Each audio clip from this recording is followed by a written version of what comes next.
last year finished 6-10. Uh-huh. This year, I have the Cowboys finishing 10-7.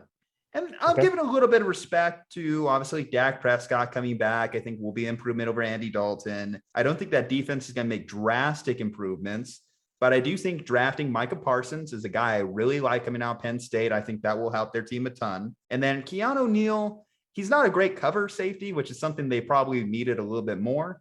But the fact that he's that hybrid type of linebacker might help them in the box and certainly shutting down a lot more running teams or a lot more of teams running game.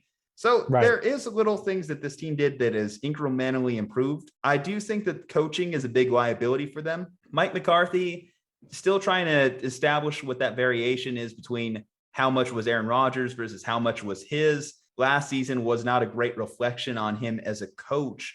Even Right. though the Cowboys did show signs of life late in the year, I should know I was live in attendance to see them whoop up on my Niners. Hate to say it, but it happened. They have the talent. Let's face it. Offensively, Yeah. CeeDee Lamb, Amari Cooper, Michael Gallup, Dak, Zeke Elliott in the backfield. Offensively, they have all the weapons they need, but they just always underperform. 10-7, I think, is a good barometer for them and a good finish. Yeah, I have them going 10-7 also. I think they're probably going to more than likely, unless something catastrophic happens, like a Dak Prescott injury like last year happened, they're probably going to win the division, unfortunately, for me to say. But you just hit the nail on the head. Their offense is loaded. You have CeeDee Lamb, you have Ezekiel Elliott. But I think the question to me is, how is Dak going to come back? We've seen it where quarterbacks suffer an injury like that and they turn into pocket passers, you know what I mean? So that's what happened. I mean, I compare that injury to what happened to Donovan McNabb back in the early 2000s. Running quarterback, kind of like Dak, had a really good arm, had some, I guess his accuracy's gotten better over the years. With granted, you have CeeDee Lamb and you have Michael Gallup and all these guys, Amari Cooper. But I just want to know if Dak's going to continue to run a lot. Well, I don't think he was ever a run first type of guy. I know he definitely had that in his skill set. So he might be more risk adverse. I don't think him turning into a pocket passer is necessarily a bad thing. I think it's probably better for his long-term growth. I don't think it is either. Yeah, I just enough to keep people honest, right? Yeah. You know, I think everybody on that team, again, just like the Eagles had a bad year last year, you know, Dak going down. You had Ezekiel Elliott, who was having ball security issues, fumbling. You had a defense that couldn't stop a nosebleed. And I think their Achilles heel is still going to be that defense. I know they drafted Micah Parsons, and I think he's going to be an impact player. But that secondary, I think, is still going to be suspect. Thankfully for them, they have the offense to, I guess, match every point the opposing offense has. You know what I mean? I mean, look at that game against the Browns. I mean, they gave up what?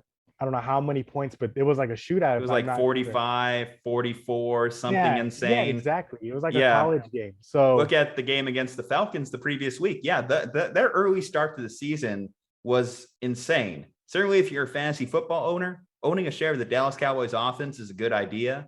But in terms of winning games, I think that's always going to be the thing that hurts this team whenever it comes to making a big playoff run. A lot of people are picking the Cowboys as dark horse Super Bowl contenders. And I'm hesitant to make that claim because I don't think they've done enough defensively to really compete with the bigger teams in that conference. Yeah, I think when I look at Tampa, and we'll find out right away, their first game is going to be Tampa Bay. How can they contain a offense of that variety with that many weapons on the outside? If they can do a good job there, then that probably should give Cowboys fans a little bit more faith in the year. And that is pretty toxic to say, giving Cowboys fans faith throughout the year, but someone has to do it. Yeah, they're good. Like I said, they're going to be loaded on offense. I just feel like that defense is still going to be the Achilles heel of that team, you know. And then it comes back to Dak quarterback play, and then Ezekiel Elliott, because once he gets going, he's who I'm most worried about. Yeah, and he's been going downhill each of the last 4 years in terms of his yards per carry. Yeah, and not only, but yeah, it's funny you say that. I was just about to say, you know, all these Cowboys fans are like, well, what's going on with Ezekiel Elliott? He's not as explosive as he used to be, and is he out of shape? And he's probably in great shape, but since he came into the league, he's probably had 300 touches of the ball. You know what I mean? Like, imagine carrying the ball via pass or run 300 times every year for 16 games a season. So this is what, year 6, and you know, my next door neighbor, he made a great analogy. he's a big Cowboys fan too. And he told me, he was like, you know what? I'm glad they got Ezekiel Elliott when they drafted him. But running backs like him are very explosive at the beginning of the career. But when you rely on the run a lot, a running back like that doesn't last for his entire career. You know what I mean? It's very rare you see a running back on their third contract. Yeah. So he's on his second one now, right? So he told me you get a good running back will last you a good 6 years. This is year 6 for Ezekiel Elliott. So I'm not saying he's not going to be the same after this season, but he's definitely going to be a little more run down at the end of this year. You know what I mean? So we'll see. But I do think the Eagles, the Cowboys are going to be very good offensively. They're not. I just think that defense, like you said, can't really carry them through the playoffs. Okay. But hey, we both agree. Cowboys fans, you heard it here. An Eagles fan and a Niners fan saying you're going to win the division. So congrats.